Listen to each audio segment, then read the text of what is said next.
এবং সেদিন থেকে গত ৭৮ বছর ধরে এই দিবসটি জনশিক্ষা দিবস হিসাবে পালিত হচ্ছে। এই জনশিক্ষা দিবস বা জনশিক্ষা আন্দোলন এটা কোনো সম্প্রদায়ের বিরুদ্ধে, ধর্মের বিরুদ্ধে, অন্য কোনো জাতিগোষ্ঠীর বিরুদ্ধে লড়াই ছিল না। লড়াই ছিল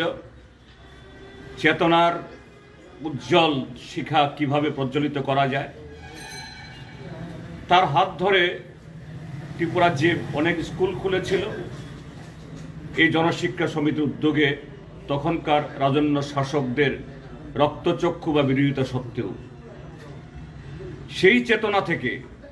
জনশিক্ষা আন্দোলন চেতনা থেকে ত্রিপুরার যে গণমুক্তি পরিষদ তৈরি হয় 1948 বেজিতে, এবং তার হাত ধরে এই ত্রিপুরার যে বামপন্থী তথা কমিউনিস্ট পার্টির আন্দোলন, জনগণের আন্দোলন, মানুষের আন্দোলন গত ৭.৫ দশকেরও বেশি সময় ধরে এই ত্রিপুরাজ্যের গণতন্ত্রের যে ভিতকে শক্তিশালী করার জন্য এই জনশিক্ষা আন্দোলন তার সূচনা করে।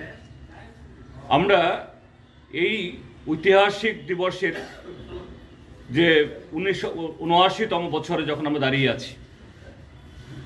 আমাদের দেশ এবং রাজ্য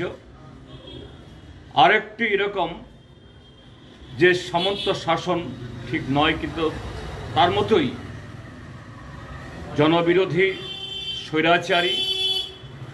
একনায়তান্ত্রিক এবং যাবতীয়ভাবে যে পশ্চাৎগামী এক চিন্তার যে দখলে এই দেশ আজকে ভারতীয় জনতা পার্টির নেতৃত্বে আমাদের দেশের যাবতীয় ঐতিহ্য, স্বাধীনতা এবং গণতন্ত্রের যে আকাঙ্ক্ষা, সংবিধানের মর্মকথা, বন্দোবস্ত, এগুলোকে ভেঙে তছনছ করে দেওয়া হচ্ছে।